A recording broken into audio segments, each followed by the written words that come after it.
চীনের মধ্যে মুসলমানদের উপরে যে কি পরিমাণ নির্যাতন চলতেছে বহির্বিশ্বকে তো সেটা দেখানো যাইতেছে না। রোজা রাখার জন্য সেহেরি করতে হয় পুলিশের ভয়ে, আলো নিবাই মানে বাতি নিবাই পুলিশের ভয়ে সেহেরি খাইতে হয়। যে শুনে ধরা পড়ার ভয়ে উইঘুর মুসলমানরা সেহরি খান ঘরের আলো বন্ধ করে।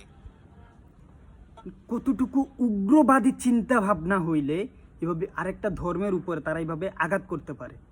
ভাই তোদের ধর্ম তোরা পালন করতেছিস, আমার ধর্ম আমি পালন করতেছি। আমরা তো কোনো ধর্মের উপরে বাধা নিষেধ তৈরি করি নাই কখনো। আমরা তো কোনো ধর্মের উপরে এইভাবে অত্যাচার করি নাই, কোনো ধর্মের লোকদেরকে আমরা কোনো ধরনের বাধা বিপত্তি দিই নাই। তাহলে তারা কেন আমাদের উপরে এইভাবে বাধা দিতে পারতেছে? আবার তারা এটা সাকসেস কাদের কারণে? আমাদের কারণে। আমরা নিজেদের ক্ষমতা টিকিয়ে রাখার জন্য আমরা নিজেরা তাদের কাছে বিক্রি হয়ে গেছি। আমরা তাদের হাতের খেলনার পুতুল হয়ে গেছে। তারা যেমনভাবে পারতেছে আমাদেরকে ভাঙতেছে, আবার গড়তেছে। তারা যেরকম চাইতেছে আমরা ঠিক ওরকমটাই করতেছি। এটার জন্য আমরাই দায়ী। আমাদের মুসলমান ভাইয়েরা নামাজ পড়তে পারতেছে না, তাদের মসজিদ ভেঙে দেওয়া হচ্ছে, রোজা রাখতে দিতেছে না, সেহরি খাইতে পারতেছে না, ইফতার করতে পারতেছে না।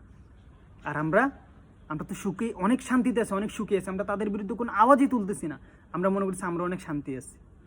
এই শান্তি না, কবরে গেলে সবার একদিন জবাব দিতে হবে।